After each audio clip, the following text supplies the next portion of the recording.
Esto es El Corsario Digital.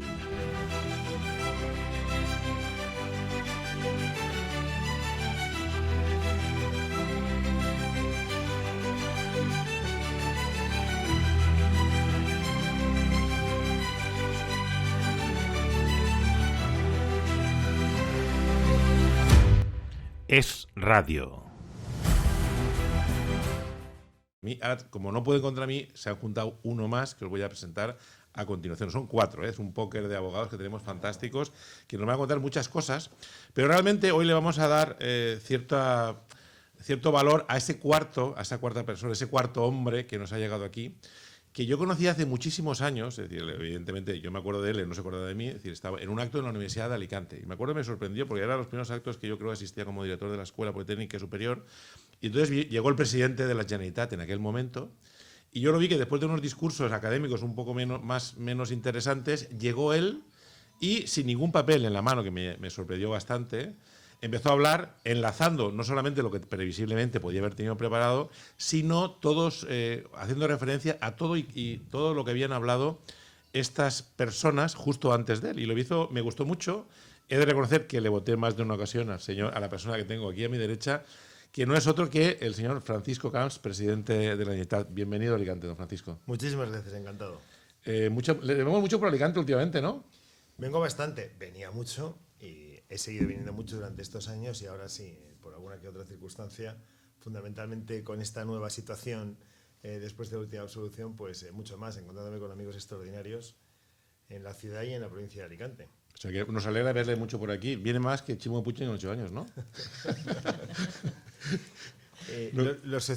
Alicante venían de vez en cuando, pero es que yo recuerdo en la campaña del año 7, el Partido Socialista Obrero Español, en la calle Blanquerías, todavía con su sede, tenía un mapa de la Comunidad Valenciana que lo ponían hasta Guardamar del Segura. Sí.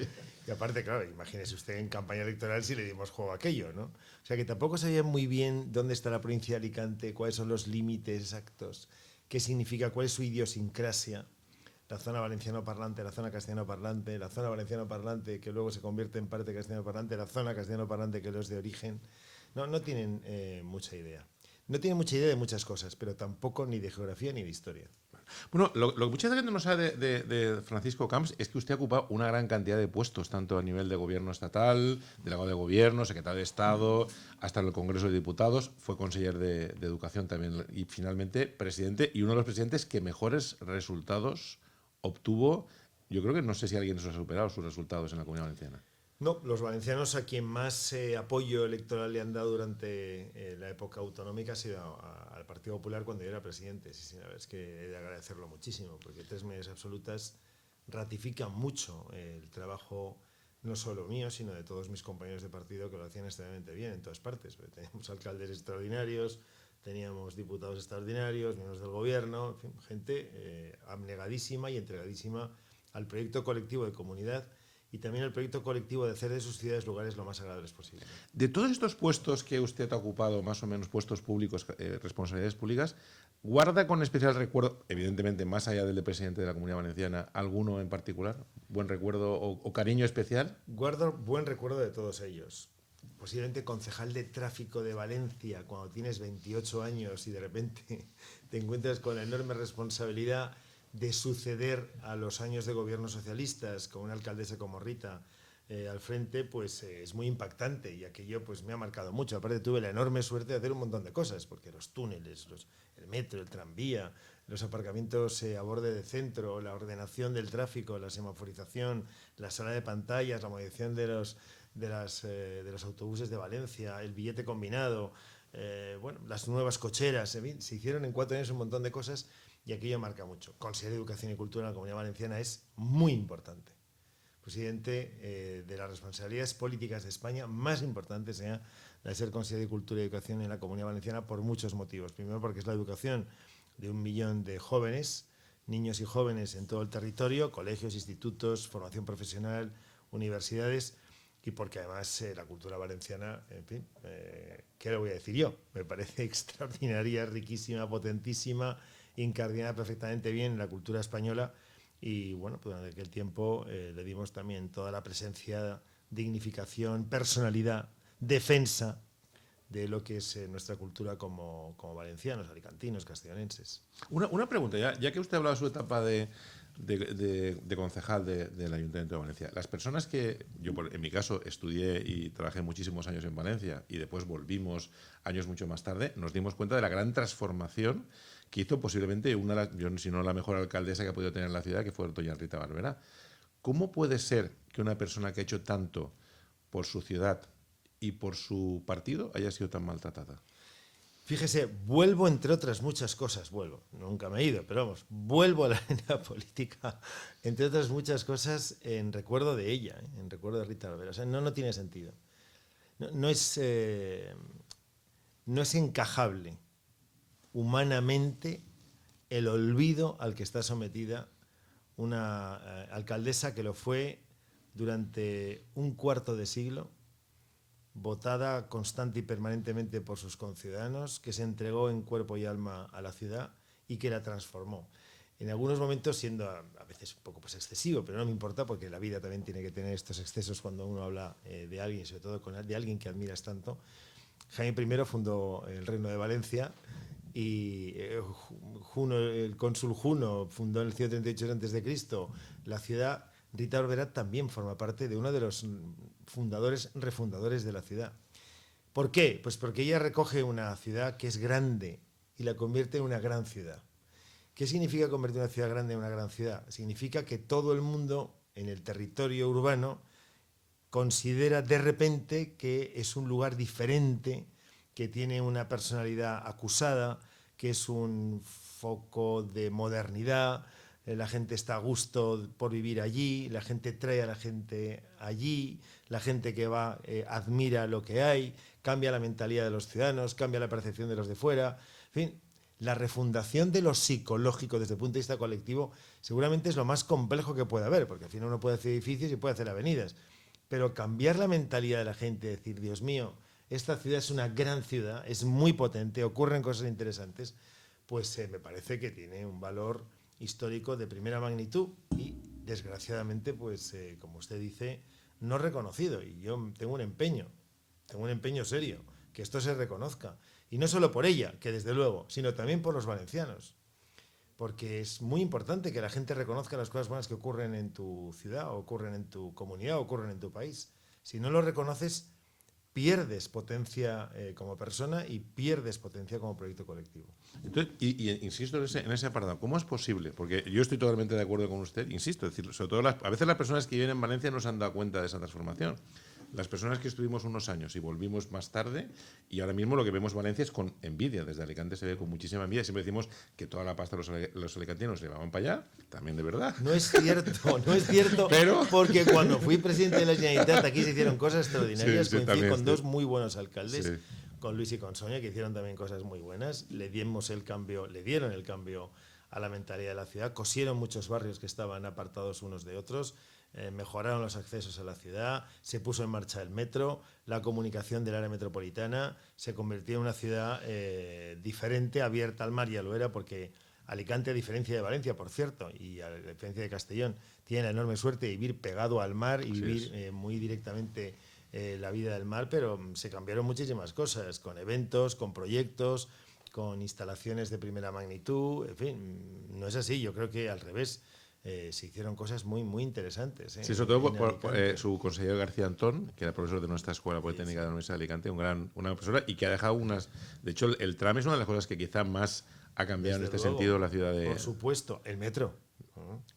La primera estación en la Plaza de los Luceros, pero bueno, el metro y luego pues toda la red de transporte público, pero bueno, también se hicieron inversiones muy importantes en colegios, en institutos, en mejora de hospitales, bueno, el recuerdo, que es una cosa de Diputación Provincial, pero por ejemplo el MARC, el Museo Arqueológico, recuperando el Hospital General, ¿no? El Hospital Provincial para este fin. En fin, yo recuerdo también inaugurar el nuevo ayuntamiento, se inaugura por aquel tiempo. También se hizo una inversión muy importante, se repristinó, por ejemplo, la concatedral y se repristinó también. Se hicieron cosas muy, muy interesantes, o sea que sí. Sí que es bueno que recordemos también estas cosas, no porque yo era el presidente en aquel momento de la Generalitat, sino porque es bueno que la gente reconozca que también se hacen cosas importantes en la ciudad. Sí. Así es. En este caso, y te da todavía más fuerza para continuar haciendo más cosas, ¿no? No entras en un proceso abúlico, sino que entres en un proceso de reivindicación porque se han hecho cosas. Es que eso es lo que pasa justo antes de entrar. Es decir, me han llamado consejeros de Mazón y Feijóo para que le preguntara qué tienen que hacer ellos para sacar mayoría absoluta como usted, que no lo han conseguido todavía. Lo vamos a conseguir en breve, ¿eh? Sí, sí, esto yo creo que va a camino de irse. Pero ¿qué quería usted de alguna forma? Porque en el fondo al final todo parece apuntar de que el señor Mazón va a revalidar más o menos. No lo tenemos tan claro con Feijóo, porque la verdad que no, es también, complejo. Sí, pero usted lo dirá, pero yo tengo... Nos genera la duda razonable y nos gusta, y hay muchas personas que nos gustaría acabar con el gobierno de Sánchez, o que se acabara por fin. Pero usted, que si tuviese que darle 2 o 3 consejos o un consejo, ¿qué es lo que, o cómo puede conseguir el PP volver a esas mayorías absolutas que usted consiguió 3 veces? Y no hay que olvidar que la última incluso con un ataque de la prensa salvaje, brutal. De 2 años. Sí. Porque claro, la campaña del 11 en mayo venía precedida de los líos ya desde febrero del año 9. O sea que fueron 2 años muy, muy duros. Vamos a ver, emoción. La política es razón, es proyecto, es ilusión. Son candidatos, son discursos, pero también hay una parte de emoción. Claro, ¿y cómo se saca esto de la emoción? Pues bueno, eso ya forma parte de la capacidad de las personas de poder transmitir emociones. Una emoción sobre el proyecto de futuro que pretendemos para España, para la Comunidad Valenciana, y sobre la base de una base cierta de votantes del Partido Popular que han dejado de votarnos durante un tiempo y tenemos que recuperar para que nos voten. O sea, no tenemos que ir a un nuevo nicho, como se dice en términos demoscópicos, de posibles votantes. Los votantes existen porque nos votaron. Nos votaron en el 11, por ejemplo, a la Generalitat, y en el 11 también en las elecciones generales cuando Rajoy era en aquel momento el candidato a la presidencia del gobierno. Se trata de que toda aquella gente extraordinaria decida volver a votar al Partido Popular.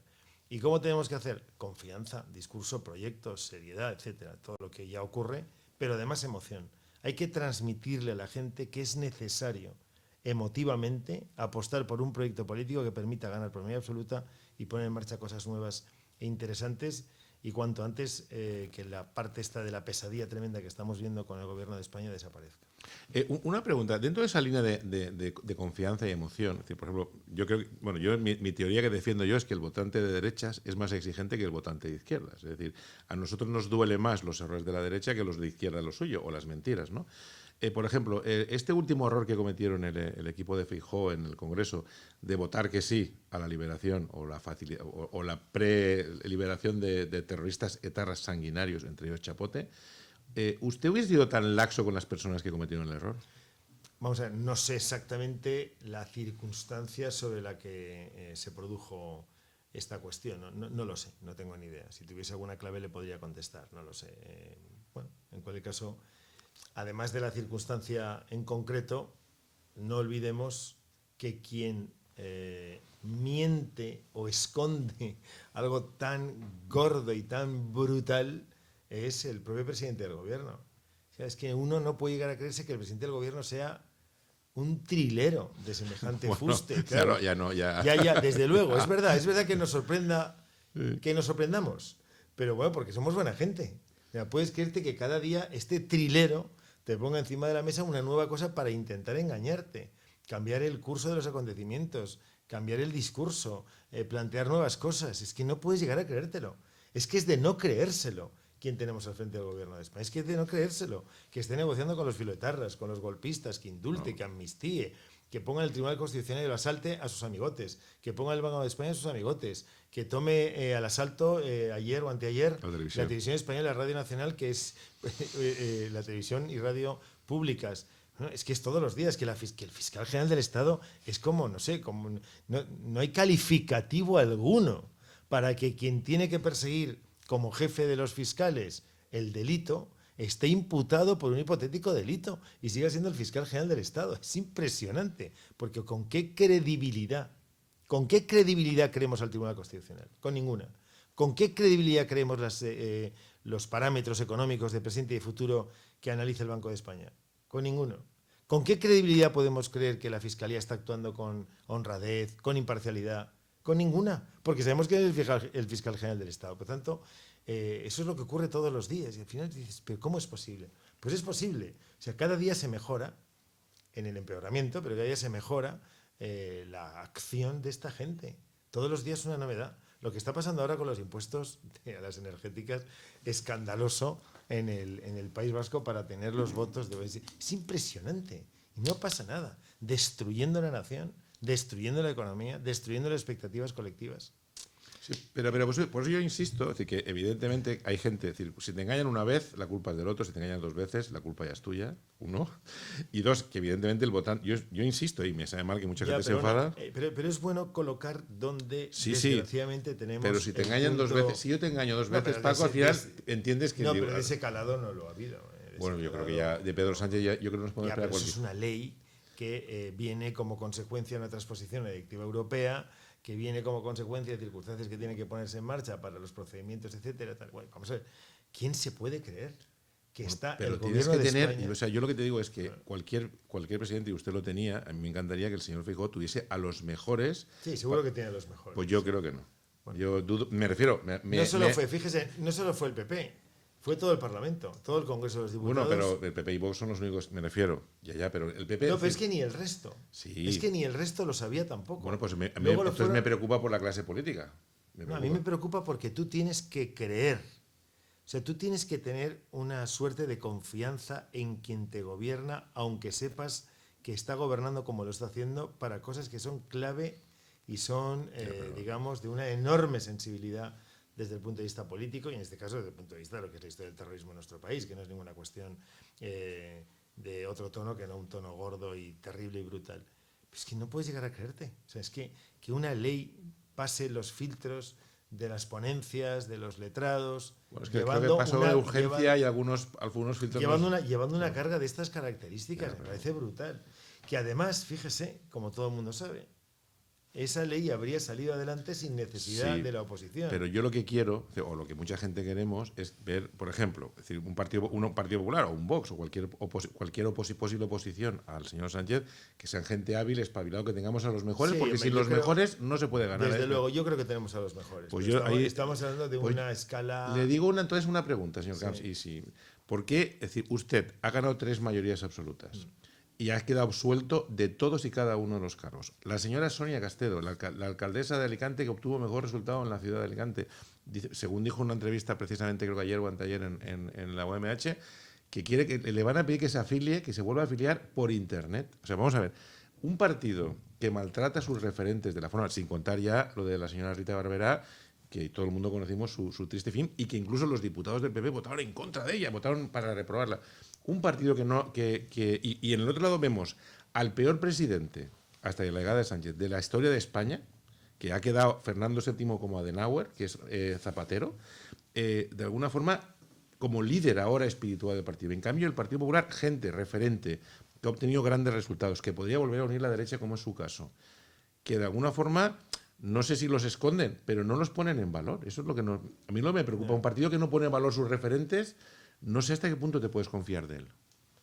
Hombre, hay que confiar. Hay que confiar. Aparte hay que distinguir partido y dirigentes. Una cosa es el partido, que es una cosa muy grande, con mucha gente, simpatizantes, sobre todo militantes, y mucha gente que ocupa responsabilidades en distintos ámbitos, y luego dirigentes. Los dirigentes tendrán sus tiempos y los tiempos... luego pues irán marcando aquello que crean conveniente y será o no acertado. Puedo opinar lo que usted está opinando, claramente. Pero yo es que quiero decir... Pero fíjese, bueno, en esta vida cada uno tiene que actuar con la expectativa y la conciencia que era conveniente. Sí, pero bueno, pues es así. Sí, esto es lo que ocurre. Decir otra cosa sería... no decir lo que está ocurriendo.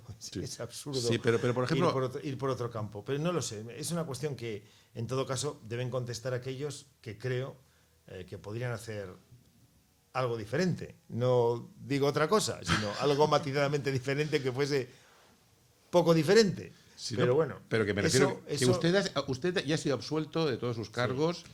A pesar de decir que algunos, comparando lo que se le acusaba a usted de los trajes, en el peor de los casos, que usted hubiese entrado aquí en Pedro del Hierro, hubiese quitado 5 y tal, no tiene nada que ver con lo que estamos viendo a continuación, ha quedado absuelto de todos los cargos. Vamos, en principio, usted tenía que ser... y reconocido Por eso que digo, todo lo que yo dije era verdad. claro, por eso le digo que también es importante. que en el caso de la señora Castelo, al final ha pasado... También también después es decir, de un enorme sufrimiento. entonces, después de no sé la cuántos pobre años, alcaldesa, que decir, los informáticos, yo como informático siempre les he hecho la bronca a mis amigos de que decir, si el Google tardara 10 años en contestarte las preguntas, no hubiese triunfado. En cambio, la justicia nos estamos desgraciadamente acostumbrando a estas cosas. Exacto, sí. O en un hospital, si alguien llegase a un centro y de repente tardasen 15 años en diagnosticar y en tomar la decisión correspondiente, pues ya no habría paciente. No lo sé, no tengo ni idea. La verdad es que en el caso de Sonia, en mi caso y en el caso de otras personas, bueno, quienes tienen que contestar en todo caso es quienes a lo mejor no están,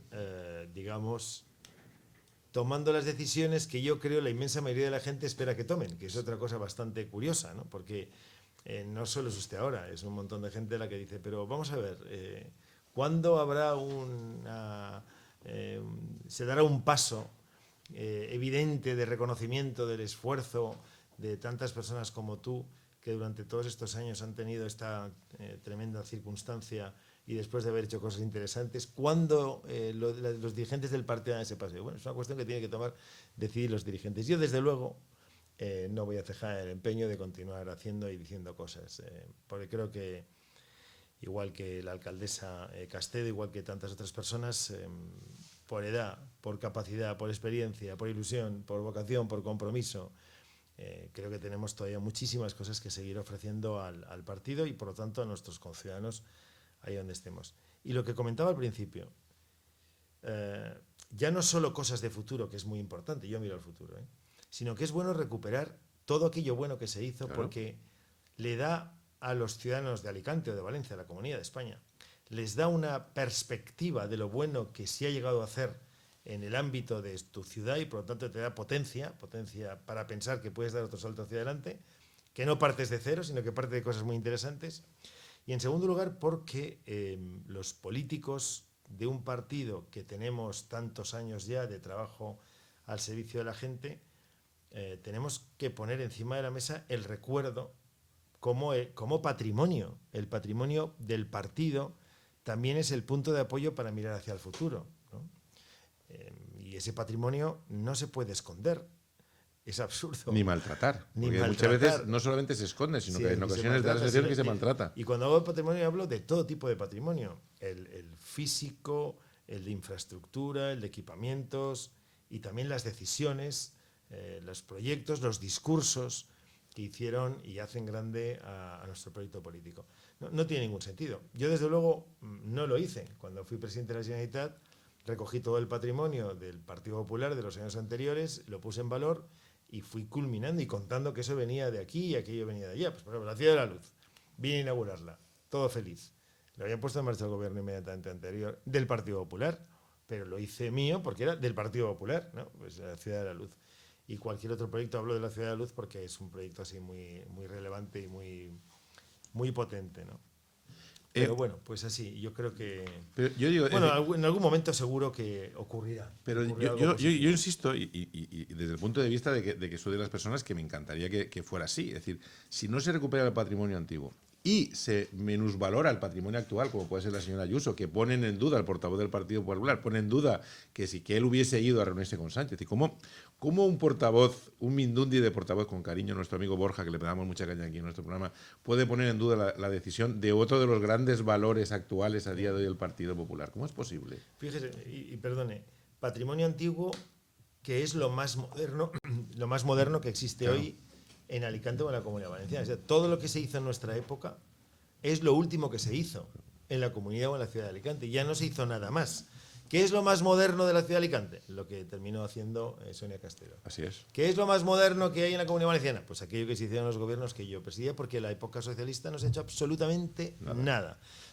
Y respecto de lo de Ayuso, ayer me preguntaban también en otro medio de comunicación que qué opinaba. Y dije, vamos a ver, ¿cómo va a ir la presidenta Ayuso a reunirse con un señor que se pasa el día insultándola de manera grave y brutal? La dignidad del cargo también es saber dónde tienes que ir y hasta qué punto tienes que sacrificar, digamos, tu propia persona en aras de una circunstancia diferente. No creo que a ningún madrileño le gustase que su presidenta vaya a sentarse con quien está todos los días insultándole. Ojo, él y el gobierno completo, incluido el ministro de Justicia. Es que hasta el ministro de Justicia se permite el lujo de atacar al novio de la presidenta. O la vicepresidenta diciendo que van a salir más cosas cuando no han salido. Entonces, ¿cómo es posible que se pretenda que alguien en esta situación vaya a reunirse con un personaje que además todos somos conscientes de ello? Entrar allí y salir todo es lo mismo, porque estoy convencido que ni escucha lo que le dicen, ni le importa lo que le cuentan, ni pone en marcha luego ningún proyecto. Yo recuerdo cuando venía, por ejemplo, la alcaldesa de Alicante al Palau de la Generalitat, cuando Sonia Castedo venía al Palau de la Generalitat y venía con propuestas, pues en aquel momento ya se ponían en marcha y ya se iba a reunir con los consejeros correspondientes, ya poníamos en marcha algún tipo de reunión para que el proyecto viese la luz. Es que esto no lo veo el presidente Sánchez. O sea, yo no veo a Sánchez después de una reunión con un presidente de comunidad autónoma llamando al ministro de Economía o al ministro de Infraestructuras o al ministro tal. Digo el ministro de Infraestructuras o de Economía tal porque son los nombres que normalmente se han dado a los ministerios. Ahora, como los ministerios tienen nombres eslogan, no sé cada competencia en qué eslogan está. Y además hay 24 ministerios. Bueno, pues, pero bien, en términos, digamos, del común conocimiento de la gente, en los ministerios que al final son los que invierten o son los que transfieren capital. Bueno, le voy a hacer una última pregunta y después le pasaré para hacer una pregunta a los abogados. Perfecto. Usted fue una de las personas que en uno de los congresos del PP, donde Mariano Rajoy estaba en peor situación, incluso algunos pedían su cabeza por su incapacidad, que después puso de manifiesto en algunos casos. ¿Usted considera que le traicionó a Mariano Rajoy en su momento? No lo sé, no. Yo apoyé a Mariano Rajoy porque pensaba que era lo mejor para el PP y para España y, bueno, pues de reconocer que al final aquella apuesta salió, porque el PP ganó. Sí, pero hubiese ganado un palo, bueno, un palo en la bandera. Bueno. La cosa, no lo sé, ¿eh? Le cuento. ¿Ganó Mariano Rajoy o perdió Zapatero? No, ganó el PP y ganó Mariano Rajoy. No, le cuento. ¿Qué es lo que está pasando ahora además? Ya había en marcha un plan exactamente el mismo que luego se produjo de división del PP en distintas corrientes ideológicas, los liberales, los cristianos, los que pasaban por allí, porque este lío de dividir al PP termina siendo el lío del no tener mayoría absoluta, el PP, que es el único partido de centro-derecha que puede tener mayoría absoluta en España, como se ha venido demostrando de manera ya científica, no es una cuestión de deseo, sino que es una cuestión perfectamente ya analizada, porque han pasado durante los años que se han ido produciendo las elecciones generales en España. De hecho, las dos últimas mayorías absolutas de cualquier partido en España han sido del PP, y son las del siglo XXI. Las otras son del siglo XX, de las del Partido Socialista, año 2000, año 2011. Entonces, pues bueno, yo, entre otras cosas, tenía esa cuestión en cartera, que no se dividiese el partido, y yo propuse mantener al líder que en aquel momento me seguía pareciendo una persona extraordinaria y con la que además ya había tenido la ocasión de comprometernos que si él era presidente del gobierno haría esas tres cosas que para mí eran fundamentales: el trasvase del agua del Ebro a la Comunidad Valenciana, fundamentalmente a las comarcas del sur de la provincia de Alicante, muy importante para el futuro de nuestra tierra, y por lo tanto esto nos dejaría ya sin ningún tipo de anomalía de funcionamiento de todo nuestro regadío y de todo el campo, porque ya tendríamos el agua suficiente, el agua que se va al mar, etcétera. Cosa que se ha olvidado en el debate, pero sigue siendo un debate porque el Ebro sigue tirando agua al mar y aquí seguimos teniendo escasez de agua. Esta es otra realidad y no sé por qué no lo reivindica nadie, pero bueno, esta primera reivindicación. La segunda reivindicación, que me parecía muy importante, que es el reconocimiento, y me dijo que sí, que lo haría, el reconocimiento de que los ciudadanos de la Comunidad Valenciana no somos 4, sino 5 millones de habitantes. Es una cuestión puramente, también en este caso, de pura matemática. Si somos 5 millones de habitantes y nos transfieren dinero para 4 millones y los 4 millones de transferencia, o sea, a los 4 millones para 5 millones que no llegan, es justo en el coste de lo que la población más peso tiene, y me explico. El dinero que viene de la transferencia del Estado viene fundamentalmente a pagar dos grandes áreas, que son educación y sanidad, que son las que se llevan prácticamente el 80% del presupuesto de la Generalitat Valenciana. Si nos viene dinero para 4 millones de habitantes y no para 5 millones de habitantes, y los 5 millones de habitantes somos usuarios del sistema educativo o del sistema de salud, lo cual es una obviedad, significa cada año que de manera estructural vamos acumulando una deuda, porque el dinero que nos llega, su coste efectivo, lo es para menos personas de las que realmente vivimos aquí. Me he explicado. He parecido un abogado. No un informático, pero intenta explicarlo. El informático explicamos mejor, ¿eh? No hay ambigüedad, ¿eh? Por eso digo, me he explicado como un abogado y no como un informático. Entonces, esta es la cuestión, no es otra.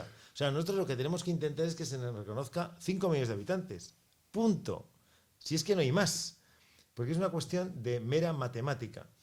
Coste de la sanidad, coste de educación dividido por el número de habitantes que somos, eso es lo que nos tienen que transferir. Y la tercera cosa era la petición de la inversión en infraestructuras. El AVE a Valencia, el AVE a Alicante, y luego, de Madrid a Alicante, y luego el corredor mediterráneo. Los 4 ejes ferroviarios más importantes de España, o de los 4, 3 pasan por la Comunidad Valenciana. El de Valencia a Madrid, el de Alicante a Madrid y el del eje mediterráneo. El cuarto es Madrid-Sevilla. De los 4 grandes ejes ferroviarios de España, en movimiento de pasajeros, solo se invirtió en el de Madrid-Sevilla y luego se empezó a invertir en el resto. La Comunidad Valenciana quedó siempre fuera de los planes de inversión. Por fin se hizo el AVE a Valencia, por fin se hizo el AVE a Alicante. Falta el corredor mediterráneo. Bueno, estas eran las cuestiones que yo le había pedido a... No cumplió todas. No, vamos a ver. Llegó en el momento que llegó. Sí. Yo excuso porque en el año 11, recuerden que España iba a ser intervenida por la Unión Europea y prácticamente de facto lo estábamos porque los presupuestos generales del Estado tenían que pasar por la aprobación de Bruselas. Ya fue intervenido Grecia, ya fue intervenido Irlanda, ya fue intervenido Portugal y España parecía que iba a ser la cuarta nación en esa intervenida. Habría sido un demérito muy grande para los españoles y se apostó por intentar que eso no ocurriese y las cuestiones económicas pues se dejaron para otro momento. Y en la última pregunta, y ya le paso a la voz a mis compañeros, ¿no cree que a veces que el PP, y usted se le trasluce un poquitín en esta última afirmación, que el PP se preocupa mucho por la economía, que es importantísimo, y olvida la guerra cultural? No, ¿se rinde en la guerra cultural? Vamos a ver. En el libro este del 21 de noviembre que será presentado... Sí, no, simplemente para decirlo que va a presentar, se va a presentar, coméntelo rápidamente. A las 7:30 de la tarde. ¿Qué libro es? ¿Qué libro es? Se llama Reenfocando España, es un libro sobre mí, no lo he escrito yo, lo ha escrito Javier Mas, la editorial se llama Libros Libres. En ese libro, y en ese pues hago comentarios refiriendo a esta cuestión. Hasta el año 4 el Partido Popular tuvo emoción, aparte de gestión, había emoción. Recuerdo proyecto del patriotismo constitucional, recuerdo el proyecto de la defensa de España en el mundo, de la cultura española en Iberoamérica, en Estados Unidos, recuerdo la apuesta por una educación de calidad, recuerdo la igualación de oportunidades en todo el territorio, recuerdo el peso de España en la Unión Europea. Es decir, ha habido emoción. Ha habido debates sobre cuestiones como la libertad, la vida, las pensiones, las expectativas de futuro, en fin, el trato a aquellos temas que son inherentes a nuestra forma de ser como españoles. O sea, que hubo emoción, hubo discurso, hubo planteamiento de reformas económicas, etcétera, para intentar que España fuese un país que generase empleo, como se generó en aquel tiempo en masa, que es cuando se incorporó realmente la mujer al mercado laboral, fue en la época de los gobiernos del Partido Popular. A partir del 4, en ese reenfoque de España, ahora también es necesario recuperar que el Partido Popular, que el centro derecha español, vuelva a la emoción, vuelva a debatir sobre los grandes temas. La idea de España, la idea de la Constitución, la idea de la libertad, la idea de educación, la idea de la vida, que volvamos otra vez, la idea de Europa, la idea de Iberoamérica, que volvamos otra vez a debatir sobre los grandes temas porque efectivamente en política y en la vida en general los vacíos no existen. Y si no estamos nosotros, están los otros. Y si están los otros, crean un discurso, el de la batalla cultural, en la agenda ideológica, que tenemos que ir nosotros detrás todo el día intentando decir, no, eso no es exactamente lo que creemos o lo que dejamos de creer. Bueno, pues el partido, en el año 4, tuvo ese shock brutal de la derrota electoral no prevista y yo creo que llevamos 20 años sin haber desarrollado un profundo análisis del discurso liberal, conservador, demócrata cristiano, que es el que le corresponde al Partido Popular defender y que tiene que desarrollar en los parámetros del siglo XXI ya avanzado. Bueno, señora Benítez, damos la bienvenida a nuestros abogados, que no se presenta antes, doña Cristina, buenos días. Doña Carmen, buenos días. Estoy viendo a Carmen y doña Carmen, tenemos al presidente aquí a su disposición. Es un placer tenerle aquí esta mañana. Y a mí me gustaría, porque es verdad y coincido en la emoción. En la política tiene que haber emoción. Se nota cuando yo soy de Madrid y estoy en la Comunidad de Madrid, se nota la emoción. Se nota que la palabra libertad ha cuajado y se nota que hay una emoción distinta. Y también creo que hay mucho problema en cuanto a que se ha construido destruyendo nuestra Constitución, porque los procedimientos legislativos que se han seguido en las Cortes Generales últimamente no siguen una rigurosidad a la hora de cambiar, por ejemplo, un código penal a través de los procedimientos, ¿no? Se ha cogido todo, se ha empezado a romper y es la propia Constitución la que nos ha dado una gran libertad que nosotros hemos aprovechado para destruir y evadir procedimientos en los cuales haya un debate parlamentario sano y veamos que de verdad los ciudadanos nos enteramos de lo que está pasando. El pesimismo o el ver que nuestra democracia está siendo tan manipulada por, al principio eran cambios de opinión y ahora ya no son cambios de opinión, ahora ya son una mentira tras otra y un asalto a las instituciones tras otro, porque lo del fiscal general del Estado es para tener miedo y saber que hay algo muy peligroso ahí detrás, un fiscal general del Estado que efectivamente tiene que velar por la legalidad. Y el otro día Miquel Roca, padre de nuestra Constitución, hacía referencia a que no hace falta cambiar la Constitución, y estoy totalmente de acuerdo, hace falta respetarla y volver a esos valores que en el 78 nos unieron y estamos hoy donde estamos. Y yo quiero preguntar si usted cree que deberíamos cambiar la Constitución o hay falta de liderazgo. No, yo creo que no hay que cambiar nada de la Constitución, al revés, es perfecta. Yo creo que por circunstancias este mineral, porque mineraliza en un momento determinado, tenemos la suerte que ocurre en el año 78, que además está refrendada la primera Constitución de la historia de España. Por cierto, refrendada por el pueblo español de forma mayoritaria, con más del 90% de síes en toda España, incluida Cataluña, que es donde más se votó a favor de la Constitución, por cierto, en aquel momento. La Constitución le queda todavía muchísimo recorrido por delante, porque hay conceptos todavía que tenemos que seguir desarrollando y muchos de ellos recuperar, porque se han perdido, ¿no? Y efectivamente usted lo ha dicho muy bien, en estos momentos se están mutando, y usted que es profesora de Derecho Constitucional me ha dicho, están mutando la Constitución por la puerta de atrás, a base de pactos, acuerdos, reglamentos, normas, leyes que rozan claramente la inconstitucionalidad, están modificando la Constitución, porque nuestra Constitución tiene unos sistemas de reforma tan bien tasados que hace prácticamente imposible que quien quiera romper la convivencia de los españoles de la Constitución lo consiga. Tiene que ser aprobado por las Cortes Generales, luego tiene que haber elecciones, no sé cuántos, referéndum, etcétera, ¿no? Todo este tipo de mecanismos que hacen de autodefensa de la Constitución. La Constitución yo creo que es un texto extraordinario, está escrito de forma, excepcional. Los que lo hicieron, entre otros Miquel Roca, lo hicieron con la sensibilidad de los españoles del momento, que difícilmente son diferentes a los españoles de ahora. Había personas que venían de todos los mundos posibles en aquel instante y tenemos que estar muy orgullosos de la misma. El cambio de régimen que pretenden, incluso este cambio de régimen intentando romper con la concordia de los españoles, forma parte también de esta agenda ideológica.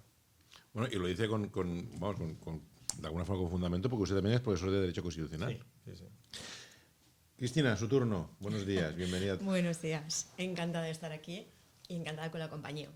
Cuando ha empezado Carmen con lo de emoción, digo, oye, que me quita la pregunta. Yo me extrañaba porque ella es la técnica y yo la políticamente incorrecta. Entonces, yo sí que creo que los políticos de hoy en día, el Partido Popular, tienen una emoción, pero es que es el miedo. Es que creo que van dirigidos por el miedo. Cuando Ayuso cae también, cuando Ayuso levanta pasiones, es precisamente porque en muchas ocasiones no filtra y dice lo que siente. Y lo que siente muchas veces es una rebeldía, incluso frente a su propio partido. Y así lo hemos visto ahora mismo en el hecho de que no ha querido ir.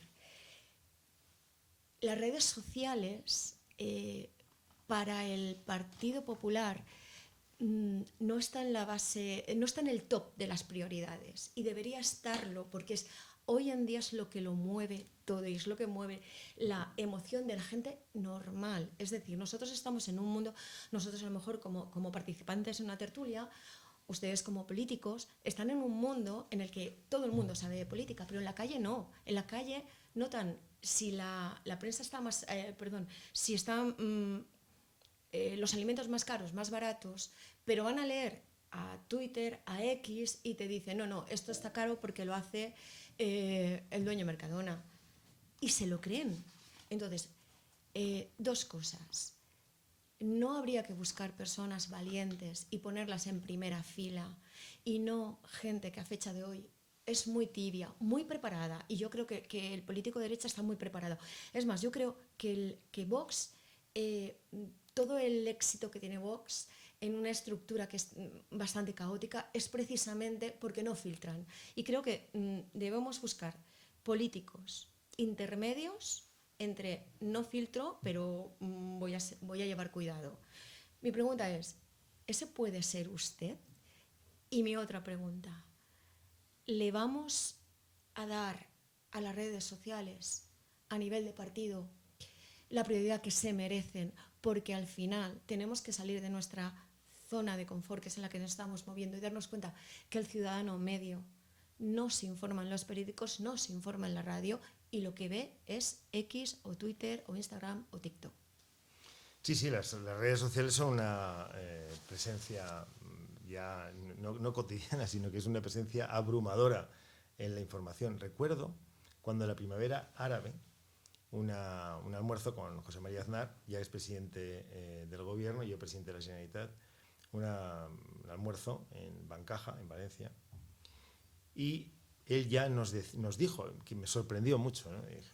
Cogió el teléfono móvil y indicó el teléfono móvil, José María dijo, esto es lo que va a mover el mundo a partir de este instante, porque la comunicación de la primavera árabe pues ya era la primera vez que en estos países la gente se concentraba a base de enviarse mensajes rudimentarios para ahora, muy tecnológicamente muy avanzados para aquel momento, ¿no? A través de la telefonía móvil.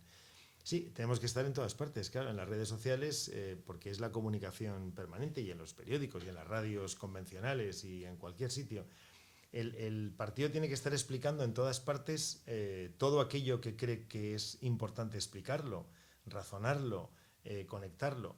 Creo también, y lo he hecho saber en algunas instancias del partido, creo también que es necesario que se nos vuelva a reunir a la gente del partido, militantes, simpatizantes, en aquello que se puso en marcha en mi época de presidente, pero antes también a nivel nacional y a nivel autonómico, eran las convenciones, reunirnos los sábados por la mañana, una convención sobre educación, con gente del partido, con simpatizantes y con profesionales que venían a explicar desde su perspectiva qué es lo que un partido como ese tenía que hacer. El mundo de las convenciones, el mundo de las reuniones, de los seminarios, de las conferencias, es algo que se ha perdido. Es verdad que se piensa que si vamos solo a mensajes de red social ya hemos cubierto, porque tenemos 1.000 seguidores o 10.000 seguidores o 20.000 seguidores, hemos cubierto el expediente, pero la gente en la política, que es lo de las emociones, necesita verse y tocarse, verse y mirarse a los ojos, ver quién te está diciendo algo directa y físicamente, no solo a través de un montaje o de una grabación, etc. O sea, obviamente las redes sociales. Y no tener miedo. Efectivamente, es que no hay que tener miedo.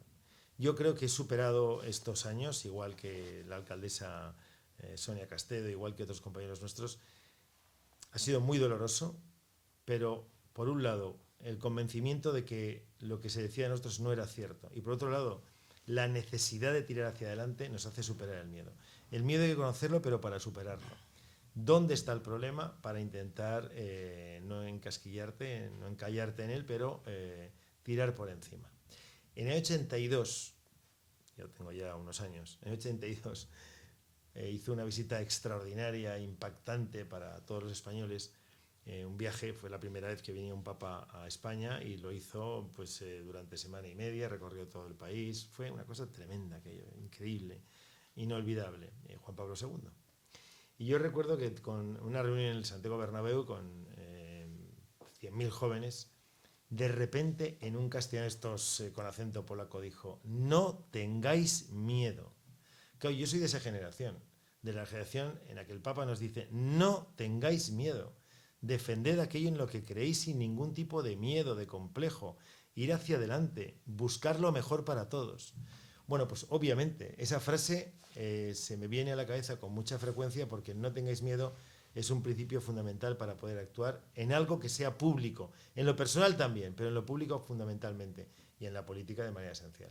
Bueno, ya le damos la bienvenida también al copaisano del presidente Camps, Julio Pascual. Seré breve. Sí, breve. Lo que Pero ya intenso, pero intenso. Intenso. Como siempre. Bueno, yo lo primero es que estoy encantado, la verdad es que estoy muy a gusto con lo que estoy escuchando. Y luego una cosa que ha dicho Francisco Camps, que a mí me encanta y además que creo que es real, que es que él ha demostrado y ha acreditado que todo lo que decía era cierto o que todo lo que decían de él era mentira. Y para mí eso me merece un respeto muy importante y llevo mucho tiempo reivindicando la figura del señor Camps porque ha conseguido demostrar a todo el mundo que lo que decían de él era mentira. Dicho lo cual, voy a hacer la pregunta centrista de la mesa. Y es, bueno, O sea, la del PP, claro. Bueno, ya sabes que no. nosotros decimos que el PP está a la izquierda, ¿no? Es un partido Sí, socialdemócrata más o menos, ¿no? Bueno, a lo mejor sí, porque es igual que el PSOE. Pero bueno, no. Yo voy a bajar un poco al detalle del corredor mediterráneo, ¿vale? Que creo que es una infraestructura importantísima y ahí sí que voy a ser crítico, pero quiero conocer un poco tu opinión. Es decir, yo sé perfectamente que el corredor mediterráneo, la primera vez que se escuchó la palabra corredor mediterráneo fue en el año 96-97. Desde entonces se está hablando del corredor mediterráneo. Han pasado dos mayorías absolutas de Aznar, la época de Zapatero, la época de Rajoy, gobiernos del PP principalmente en la Comunidad Valenciana, y seguimos sin corredor mediterráneo. ¿Qué es lo que pasa? Es decir, ¿por qué el PP y el PSOE no apuestan por el corredor mediterráneo? ¿Cuáles son las fuerzas externas o qué pasa ahí dentro para que una cosa tan importante para la Comunidad Valenciana, que me parece trascendental, no salga después de 25 años? Sí, vamos a ver, muchas cosas.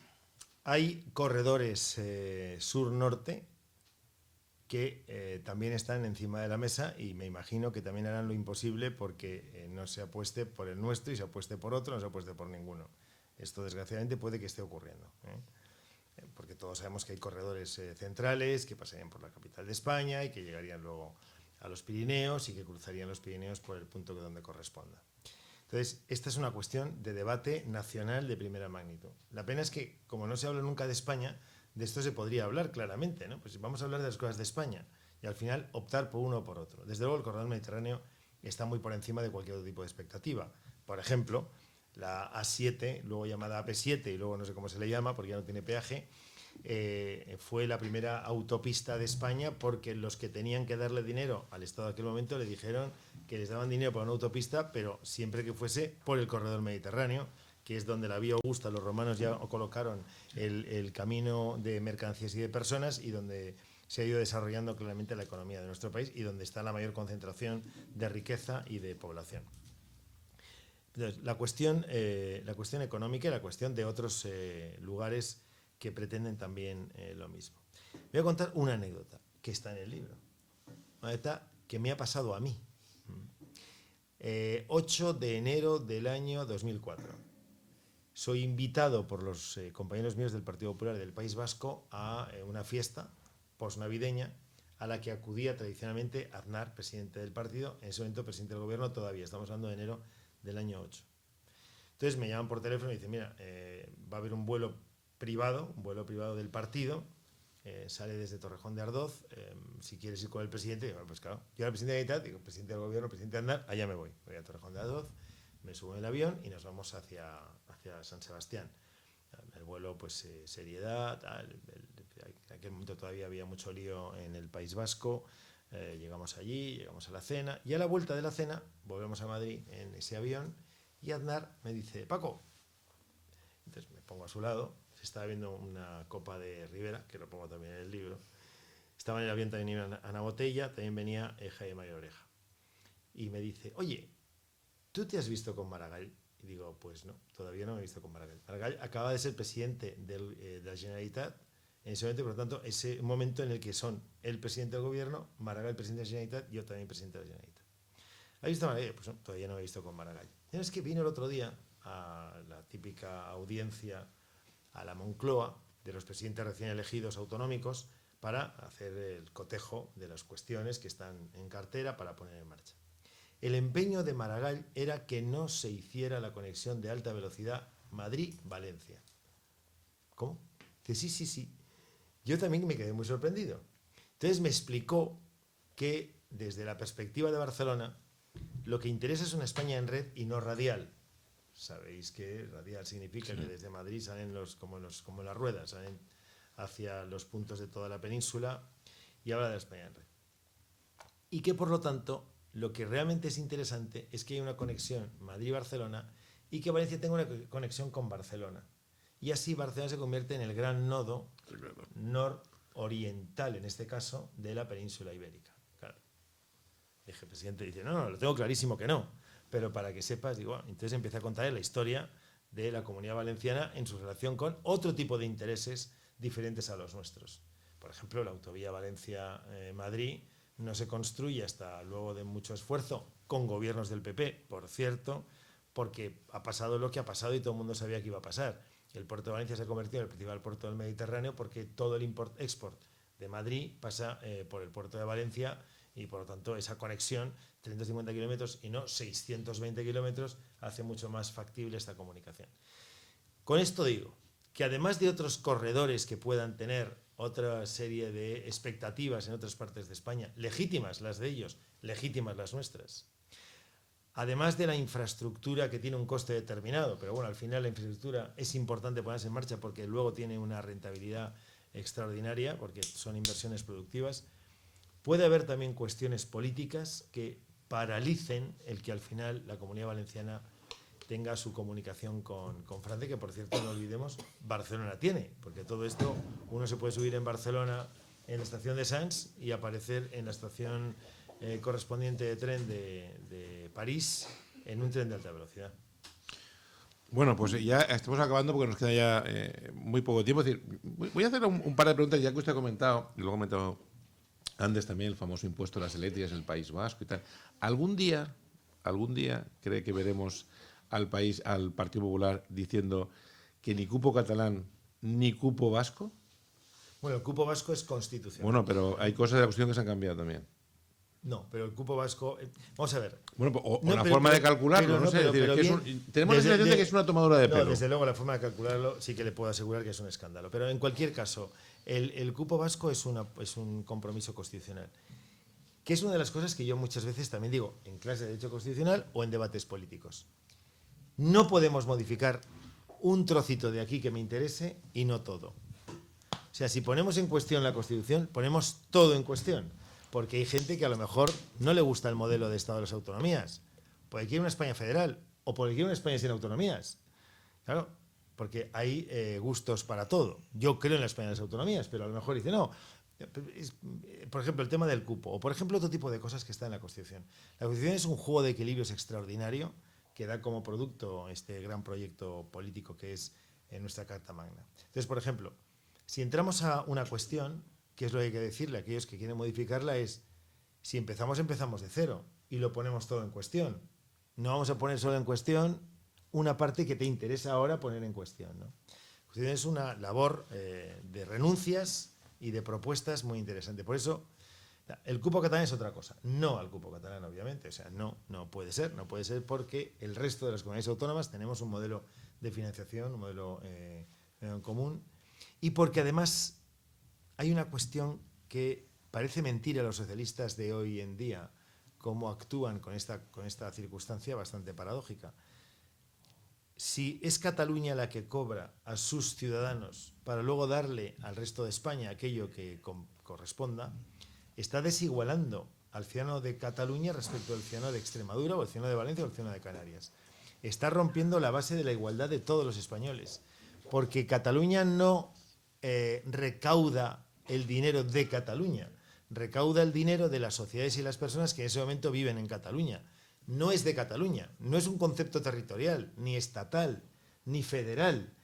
Es un concepto de la hacienda pública de todos, que un señor está en Cataluña o un señor está en Extremadura, que luego va a la caja común y se distribuye básicamente para tres cosas. Uno, la transferencia a las competencias de las comunidades autónomas. Dos, todo aquello que atiende el Estado en materia de inversiones y equipamientos. Y tres, las pensiones. Tanto, pero pagamos todos y nadie dice, no, es que estos pagan un poco más, por lo tanto tienen que recibir un poco más. Eso es desigualar. Y eso es, en principio, algo que tendría que tener en paradoja a los socialistas, que serían los primeros que deberían estar en contra de este tipo de cuestiones. Bueno, ya estamos acabando, nos queda, es decir, hemos tenido una espectadora de posting, de excepción, ha sido doña Sonia Castillo, que le invitaremos un día, si quiere, también aquí al barco Corsario para que venga. Ya no la pueden escuchar porque no tiene micrófono, pero nos dice que sí, ¿no? Dice que sí. Bueno, una última pregunta, y ya con esto acabamos, y por supuesto le agradecemos que haya venido usted. Es una triple pregunta, de sí o no. Del informático sí o no. Sabe que los informáticos solamente vemos en blanco o negro, azul o gris, 1 y 0. Los abogados no. Binario. Binario. Bueno, que sepa que eso en el mundo del derecho no existe. No existe, ya lo sé. Por eso digo que siempre en la pelea, es decir, no Claro. existe. Lo primero que nos enseñan nosotros es que eso tiene que existir. 3 preguntas. ¿Le gustaría volver a la política activa? ¿Se considera con energías para ello? ¿Y desde su partido se lo han propuesto? Y una cuarta. ¿Y si se lo pusieran de otro lugar, lo haría? Vamos a ver, siempre sí, siempre con fuerza y siempre en mi partido. Siempre en su partido. Sí, porque es que además yo tengo el ADN del PP ya, porque después de 40 años conviviendo con una organización política, pues al final tu propio ADN también se contagia del mismo. Pero yo también he aportado, como Sonia Castedo, como Rita Lavera en su momento, como tantas otras personas, al ADN del PP parte de nuestro ADN. Esto también es muy importante. O sea, el PP de hoy es un PP que se ha ido construyendo con personas y con cosas. Y en el grupo de las personas estamos personas como Sonia y como yo, y como un montón de militantes del partido en toda España. Por lo tanto, es que el partido, desde el punto de vista de su ADN, también tiene, aunque sea de una manera mínima, parte de mí. Por lo tanto, pues a mí, si me permite, me gustaría a mí ver en primera línea de su partido a gente como usted o Sonia en vez de Cuca Gamarra y Borja Samper. Y con eso lo dejo. Ahí lo dejo. Pues muchísimas gracias. Aquí acabamos el Corsario. Les deseamos un feliz fin de semana y, si Dios quiere, la semana que viene, el martes que viene, nos volveremos a ver. Hasta la semana que viene.